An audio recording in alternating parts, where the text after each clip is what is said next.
Bismillahirrahmanirrahim.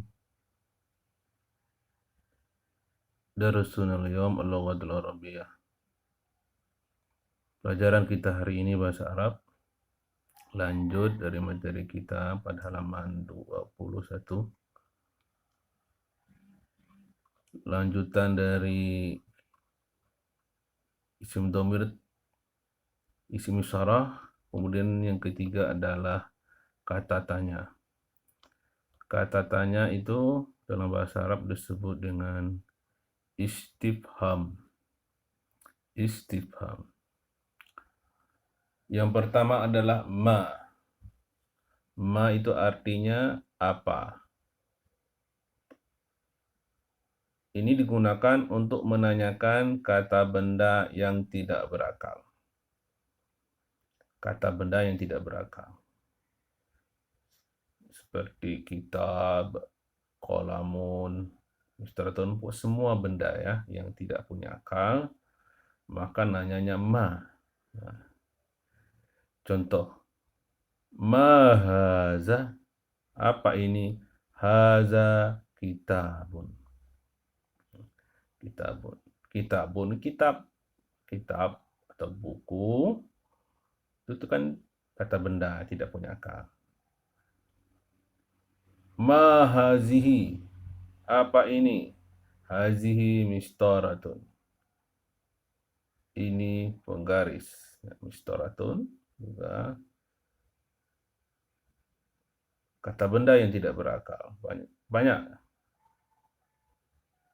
Maktabun, kursiyun, dan lain-lain sebagainya. Semua kata benda ya. Yang pertama ini haza, ma haza, muzakkar, maka jawab juga pakai muzakkar, pakai haza kitabun.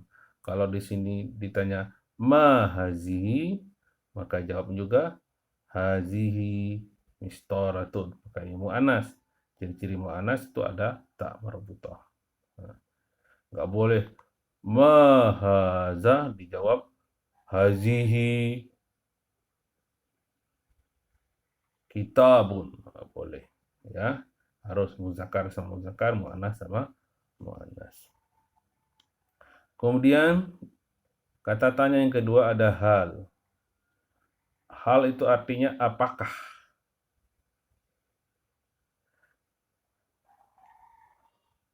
Jawaban dari hal ini cuma ada dua.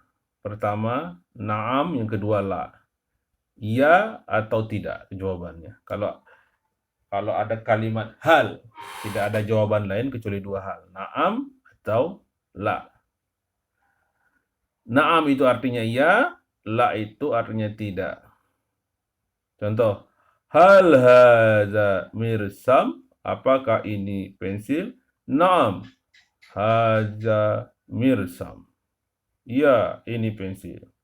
Hal hadza mirsam? La, hadza qalamun. Bukan, tidak. Ini pena. Kita lanjutkan yang ketiga.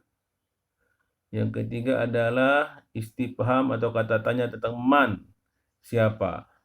Ini untuk menanyakan kata benda yang berakal. Nah, ini kebalikan dari ma tadi. Kalau ma tadi, yang nomor satu tadi, kata benda yang tidak berakal. Kalau ini adalah menanya kata benda yang berakal. Yang berakal berarti seperti manusia, malaikat. Begitu juga nanya Tuhan, man rabbuka. Nah, gitu ya. Contoh, man haza? Haza Mahmud. Nah, Mahmud ini kan manusia. Manusia punya akal. Man hazihi? Hazihi Mahmudah.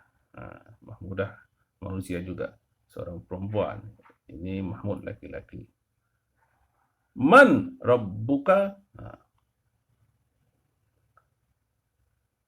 siapa Tuhanmu? Allahu Rabbi. Allah Tuhanku. Pakai man nanyanya, bukan pakai pa. Bukan pakai ma ya. Jadi beda man dan ma. Kemudian yang keempat, kaifa, bagaimana? Itu menanyakan keadaan. Kaifa haluka, bagaimana kabarmu? Ana bi khair, alhamdulillah. Saya baik, alhamdulillah. Yang kelima, menanyakan dari mana. Min aina, dari mana datangnya suatu benda. Ini menanyakan dari mana datangnya suatu benda. Min aina anta, ini contoh. Dari mana kamu? Ana min Surabaya. Saya dari Surabaya. Nah, ini ada catatan penting di bawah keterangan. Kalau dalam bahasa Indonesia, kalau kita nanya nama orang, kita bertanya siapa namamu? Kita tanya dipakai, kata tanya yang dipakai adalah ma, bukan man. Jadi kalau nanya seseorang itu ma ismuka, bukan man ismuka. Ya, yang benar adalah ma ismuka atau mas muka, bukan man ismuka. Kenapa ismuka? Keterangan di atas tadi, ismun itu kan kata benda. Kalau man, ismun kata benda yang tidak berakal. Ya kan? Maka tanyanya pakai ma. Kalau man itu adalah nanya yang berakal. Maka yang benar itu adalah pakai ma ismuka, bukan man ismuka. Walaupun dalam bahasa Arab, dalam bahasa Indonesia diartikan siapa namamu. Jadi kalau nanya man ismuka itu salah. Yang benar adalah ma ismuka. Hal ini akan menjadi lain ketika kita masuk ke struktur bahasa Indonesia, ya. Ketika kita berkenalan dengan seorang ingin menanyakan, maka kita ditanyakan, gunakanlah siapa namamu. Barangkali kebiasaan inilah yang menjadikan kita bertanya, menjaga yang dipakai oleh bahasa Arab. Nah, begitu ya, sekalian. Jadi kalau nanya nama, bukan man ismuka, tapi ma ismuka. Walaupun man itu namanya siapa, ya. Siapa namamu? Man, kan harusnya man. Kalau dalam bahasa Indonesia, tapi dalam kaidah atau struktur bahasa Arab bukan man, tapi ma ismuka. Selanjutnya adalah mubtada dan khobar. Mubtada adalah kata benda atau isim yang berada di awal kalimat dan berkedudukan sebagai subjek, sedangkan khobar adalah kata yang pasti jatuh setelah mubtada, berkedudukan sebagai predikat. Contoh, al-mubtada subjek, al-khabar sebagai predikat, khobar. Mubtada itu permulaan, khobar itu ya kabar. Perhatikan contoh berikut ini. Huwa Faruk, dia Faruk. Hiya Hilyah, dia Hilyah. Anta Umar, kamu Umar.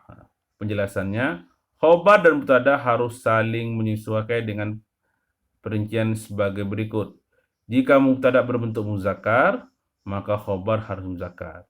Jadi yang awal nih, yang merah ini, huwa, hiya, anta, itu adalah mubtada karena di awal kalimat. Faruk, Hilyah, Umar ini adalah khobar, keterangannya, predikatnya.